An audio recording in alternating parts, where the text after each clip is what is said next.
Hello! Ito yung gabay ninyo para sa araw na ito or kung kailan nyo man ito mapanood. Yan. Maraming salamat sa mga nag-like and follow sa ating Facebook page, pati na rin sa mga nag-subscribe sa ating YouTube channel. Start tayo kay Fire Signs, Aries, Leo, Sagittarius. Ano yung mga dapat mong malaman today? Ito yung gabay mo.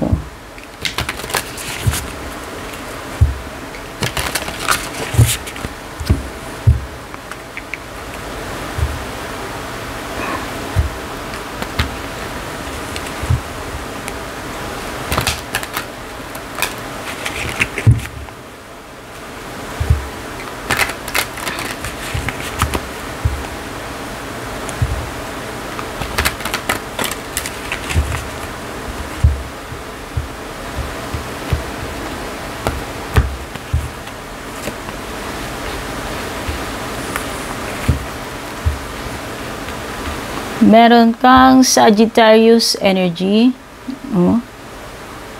Or baka ikaw lang ito, Sagittarius. Kasi ano to fire signs tong binabasahan natin.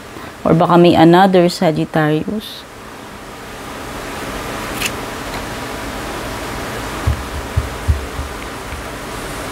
Meron ding Libra.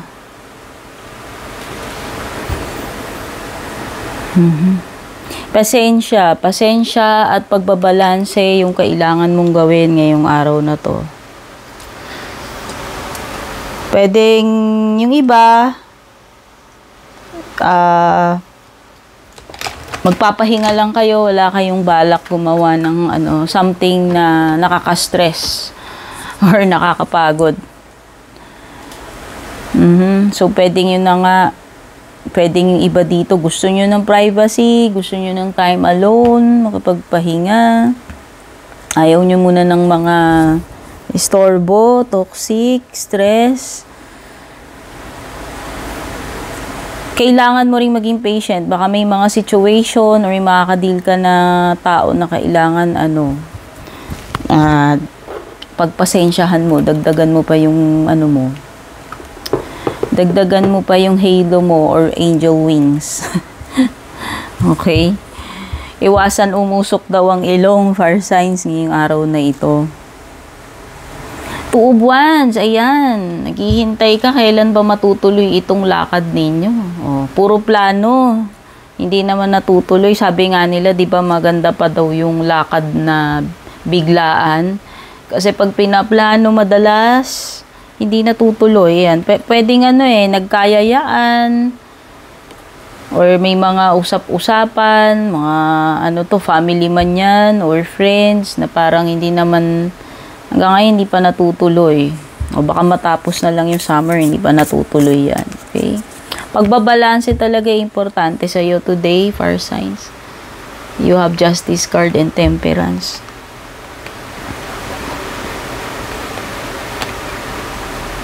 You have to consider two options. Kasi parang titignan mo both sides of the story with the Justice card. This could be an indication na kailangan mong mag-decide about something. No? Importante. Mukhang importante itong pagdidesisyonan mo. So, pwedeng may pinag-iisipan kang mabuti dyan, parang dito rin. Kasi parang may pinaplano, pinag-iisipan Kailangan mo ng matinding meditation, contemplation, Temperance card, Justice. Saka ito. Kailangan pag-isipan mabuti and make sure na you see both angles, both sides of the story bago ka gumawa ng iyong judgment or decision. This is pagiging fair, pagiging lang yung walang patas lang, gitna lang. Wala kang kinakampihan sa dalawang partido kung meron mong mga ganyan. Pwedeng legal matters din ito, baka may mga naman kailangan kayong asikasuhin na mga documents, no?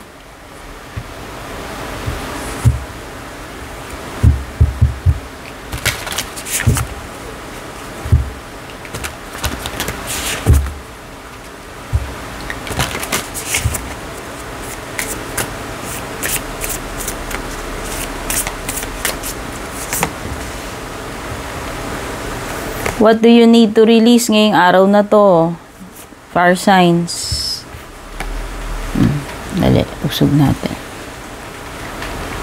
Ano daw yung dapat mong i-release today? Kailangan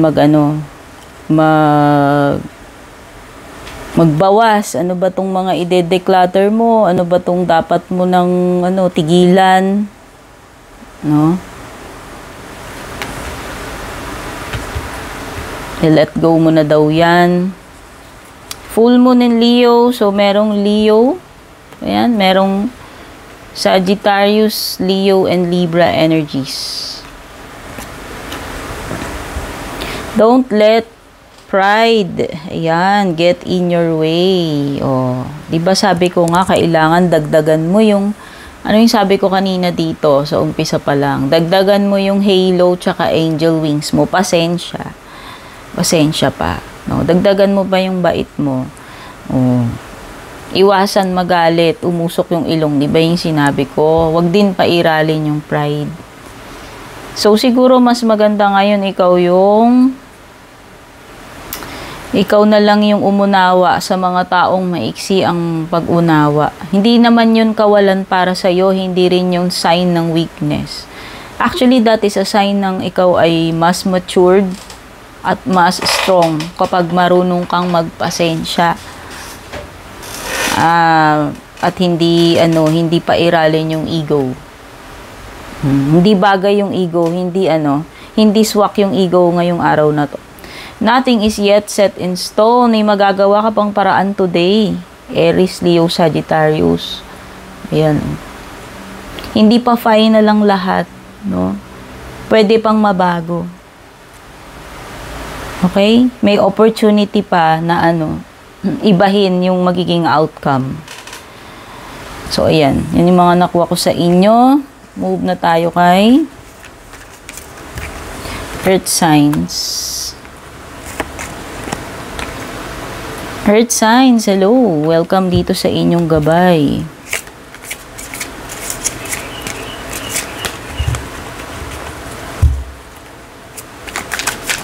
Ay. Panoorin nyo na lang yung umpisa ng video, guys, kung may mga iba kayong gustong malaman, like yung tungkol sa personal reading pala kung hindi ko nabanggit yan. Mag-message na lang kayo privately sa aking Facebook page. Queen of Pentacles. Uy, Earth sign. O, ikaw to. Taurus, Virgo, Capricorn, or another Earth sign. You also have the Magician.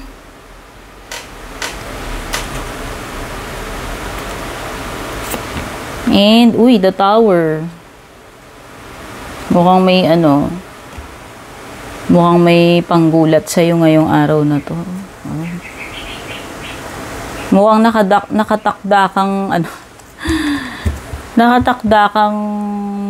ma-shock ngayong araw na to, Earth signs, no? This pertains to your mother or ikaw na being a mother, kung nanay ka. Or kahit hindi ka babae, kahit na anong gender mo, this is an energy na parang inaalagaan, relationship man ito or another person na inaalagaan. This is taking care of your loved one or yourself, no? Pwedeng self-care, self-love, pwedeng motherly, comforting, and caring energy na marireceive mo or ibibigay mo sa iba. No? Pwedeng meron kayong may mga loved ones kayo na nafe-feel ninyo yung ganyang energy sa kanila. Or ikaw ito na ganyan ka magmahal, ganyan ka mag-alaga ng mga tao sa buhay mo. This is also an indication na kailangan mong maging practical ngayong araw na to, Taurus, Virgo, Capricorn. Maging practical at maging mapamaraan, madiskarte, resourceful, no? At saka ito is pagiging generous, no? Kumbaga, the more you have, the more na ikaw ay generous. Sinishare mo yung ano, kung anong meron ka, yung mga blessings mo. Minsan ito ay indication ng pagiging successful, independent, no, financially matatag. Kaya mong dalhin sarili mo. Hindi ka umaasa sa iba. Actually, nakakatulong ka pa nga sa iba. This is also a sign of abundance, no? So pwedeng ngayong araw na to, may mga enough blessings. Ito naman, si Magician, card of manifestation. Yan, may nagmamanifest ngayong araw na ito. Ano ba tong mga specific na gusto mong mangyari today or gusto mong ma-achieve? Ayan. So, magmamanifest. May mga magmamanifest dito ngayong araw na ito. This is also a sign na kailangan mong gamitin yung abilidad mo, skills mo about the situation. This is also an indication na meron kang magagawa to change itong situation mo. Kaya mong kaya mong mag-magic, kaya mong mag-transform. Yan, mag-transform ng kaya mong i-transform, baguhin itong sitwasyon mo. Maging maging specific ka sa kung ano ba yung gusto mong i-manifest. Kasi, di ba, be careful what you wish for. Kung ano yung wini-wish mo, yun yung makukuha mo eh. Okay? So, make sure na also you are setting,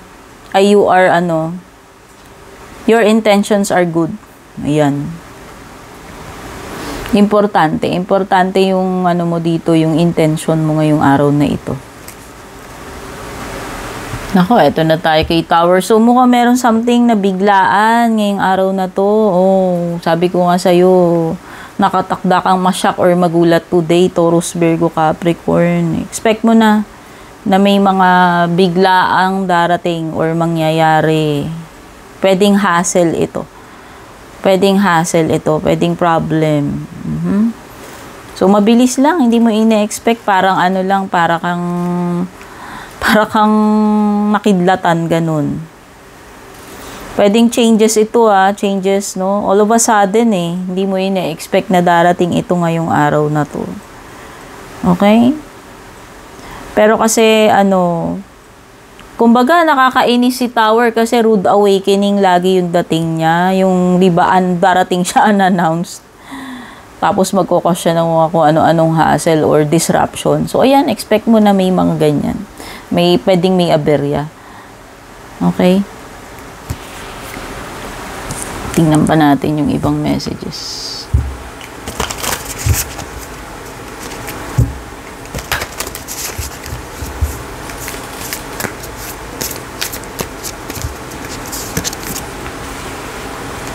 Merong Aquarius energy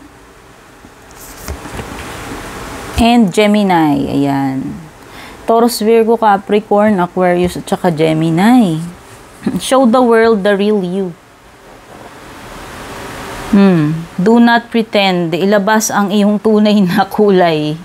Taurus, Virgo, Capricorn. Ayan. Do not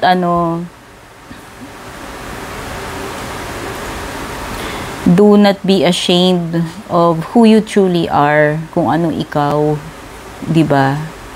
Inside and out. Importante yung authenticity. Pagiging legit, pagiging natural, true to yourself. Iyan. So, i-express mo yung sarili mo. Okay? Kung ano talaga yung totoong ikaw, you don't have to pretend. Yan yung sinasabi ng card mo. At mukhang may sisimulan. May sisimulan ngayong araw na to or sa mga susunod. May paparating. May ganap at mukhang ikaw ay magi-start na. No? Kung ano man itong sisimulan mo. Bagong man yan, bagong trabaho man yan, bagong bagong hobby, etc. Communication is the key. Importante rin ang yung magkaintindihan ngayong araw na to. Sabihin mo kung ano talaga yung mo, yung mga gusto mong sabihin. Kaya nga show the world the real you. So ito talaga magpapaka-prank ka, kailangan pag ilabas yung mga dapat pag-usapan, sabihin. Make sure na i-communicate sa isa't isa yung mga dapat iparating, dapat ipaunawa or gustong sabihin or gustong mangyari. Okay, thank you Earth Signs. At tayo ay magmo-move na kay Gemini, Libra, Aquarius, Air Signs. Hello Air Signs, ito yung gabay ninyo ngayong araw na to or kung kailan nyo man ito mapanood.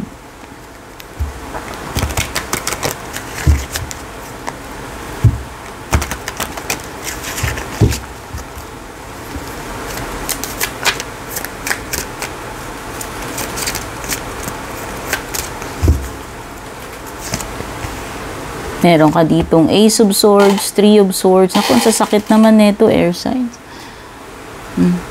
Puro espada to, Ayan, buti na lang may Nine of Wands. Mukhang nakakaproblema ba kayo ngayon, Air Signs? Sa pag-iisip about something? Unable to, ba kayo? To focus? Ayan. Naguguluhan ako, confused. Parang kahit pigain nyo yung utak nyo, parang walang lumalabas lately. May pagkalutang, may pagka-confused.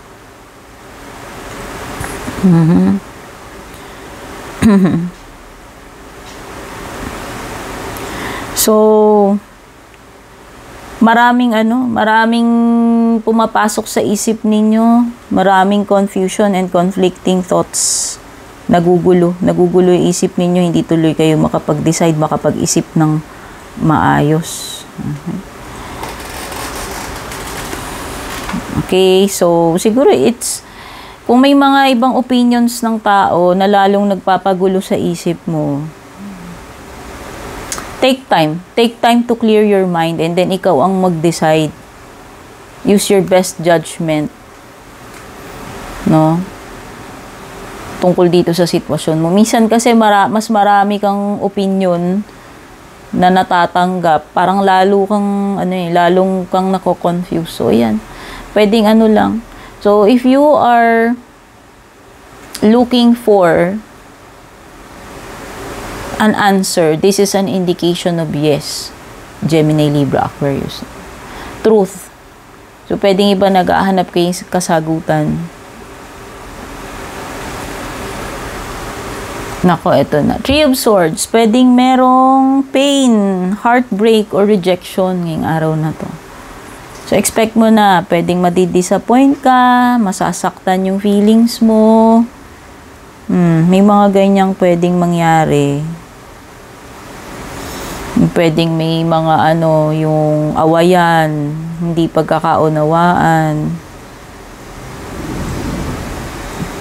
Pwedeng pain and suffering, kung ano man, meron bang mga nararamdaman, iniinda, literal man na may nararamdaman sa katawan, or sama ng loob, yan yung mga ganyan.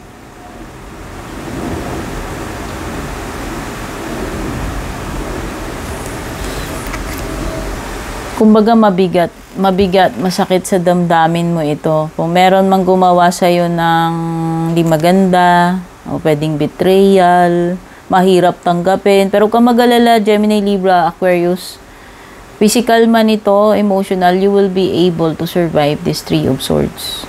Kailangan lang maging strong. Strong ang strong yung iyong kalooban. Speaking of pagiging strong, ayan, meron kang Nine of Wands dito. Pagiging strong din yan Okay? Being able to survive, persevere. Kakayanin at kakayanin mo anumang difficult or painful situation ngayong araw na to, Gemini, Libra, Aquarius. Yun yung sabi ni Three of Swords and Nine of Wands. So, hanggat kaya, no? Hanggat kaya, yun yung motto ninyo. So, tingin ko, iba sa inyo, hindi ko alam ano to, parang naghihintay kayo. meron anticipation. May ina-expect kayo ngayong araw na to, hindi ko alam kung ano yung hinihintay nyo, pero yan. Ano na to, anticipated, alam mo na, no, pwede, na anytime pwedeng dumating or mangyari. Tao man itong hinihintay mo or bagay. Okay? You have to be on your guard. Mag-prepare. Ayan. Pwedeng this is about, pwedeng warning na kailangan maging vigilant ka, aware ka, maghanda ka, bago pa man, kumbaga huwag mo nang hintayin na dumating na. Maganda yung ano pa lang, parang Boy Scout, Girl Scout na ano ka. Laging handa, ayan. Pagiging laging handa.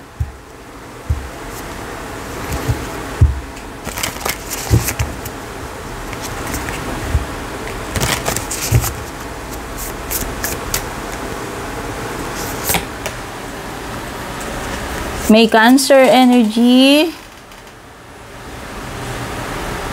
May Cancer energy. Meron ding Taurus energy. At Leo. Ayan.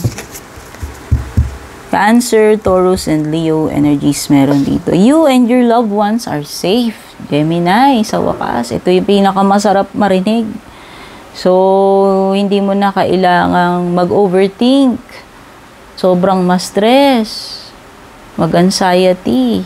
Magkaroon ng mga fears. Kasi, yung assurance na sinasabi sa'yo dito, magiging okay din naman kayo.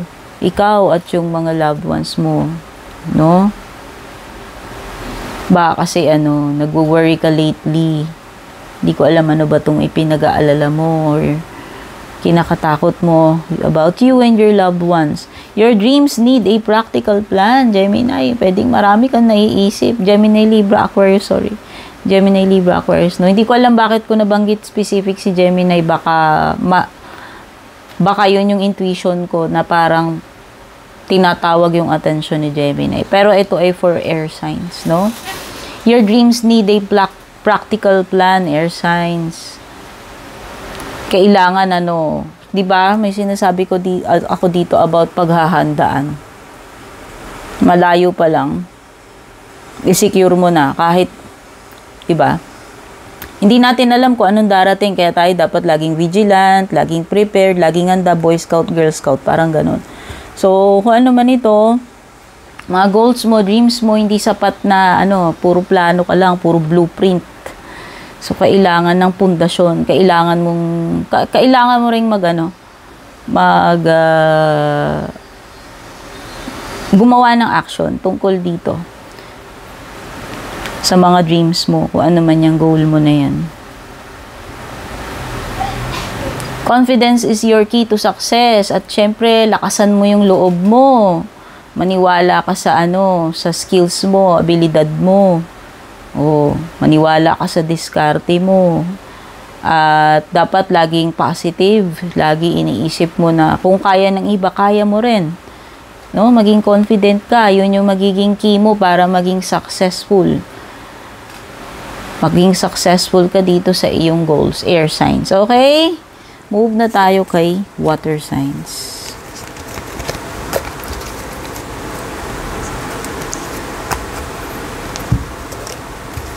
Hello, water signs. Welcome dito sa inyong gabay.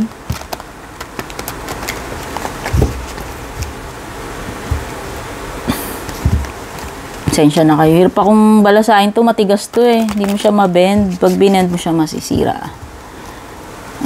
Siya? Matigas. Matigas na klase ng card. Ayan na. Makapal. Na hindi mo siya mabaluktot. Two of Swords. Ten of Wands. At Three of Swords. Ako, umabol pa yung Three of Swords dun. Oh.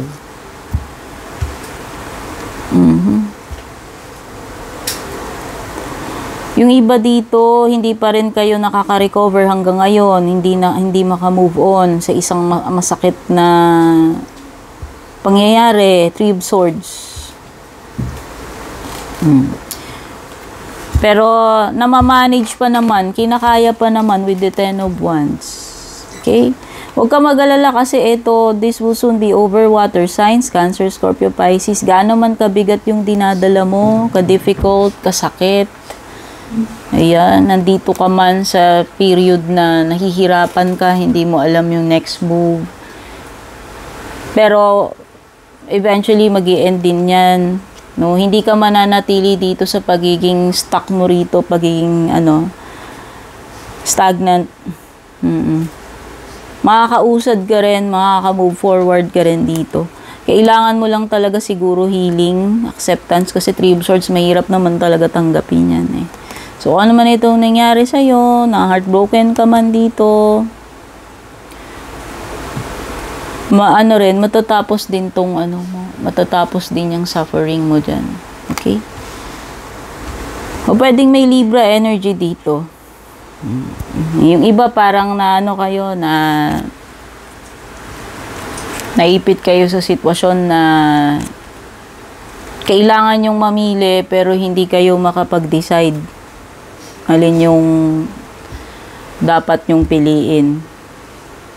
Okay? O yan, pwedeng pwedeng iba na overwhelm kayo, madaming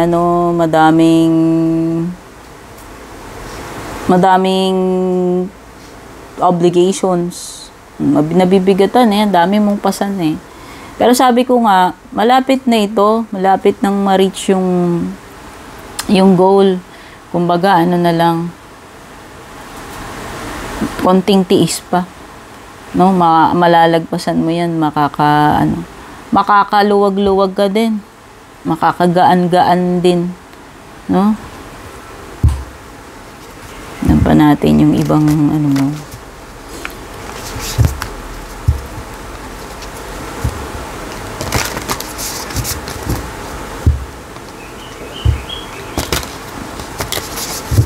Kakayanin mo yan. Yan ako. Kasi malapit ka na dyan eh. Konting konting kembot na lang talaga. Diba? Sabi ko nga, malapit na. Ayan na yung change, oh. Parating na. Magbabago na to. Kaya ito, kung nahihirapan ka, nasasaktan, may suffering, may discomfort, malapit na yung pagbabago. Unti-unti ka nang makakaluwag, diba? Yun yung sinabi ko. Hindi ka mag-i-stay dyan forever. Ano pa? May Taurus energy. Prosperity lies ahead. Kaya nga, kung financial tong problema ninyo sa career, huwag ka mag-alala. It will be over soon at may paparating sa yung prosperity. Diba? Ayan na. At paparating na yung grasya. Hindi forever na mahirap yung kalagayan, yung sitwasyon. Makakaluwag din, makakagaan-gaan, no? Matatapos din yung paghihirap na yan. Adjustments are required.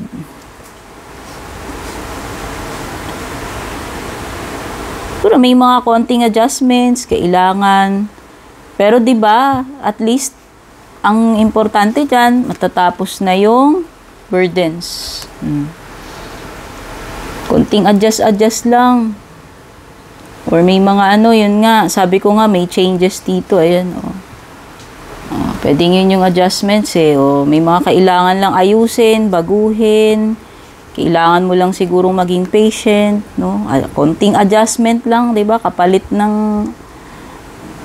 ng pagiging maginhawa or kapalit ng solution sa problema ninyo, water signs. Okay, so yan, yung mga nakuha kong energies for all of you, all zodiac signs. Thank you so much. Don't forget to like, share, follow, and subscribe.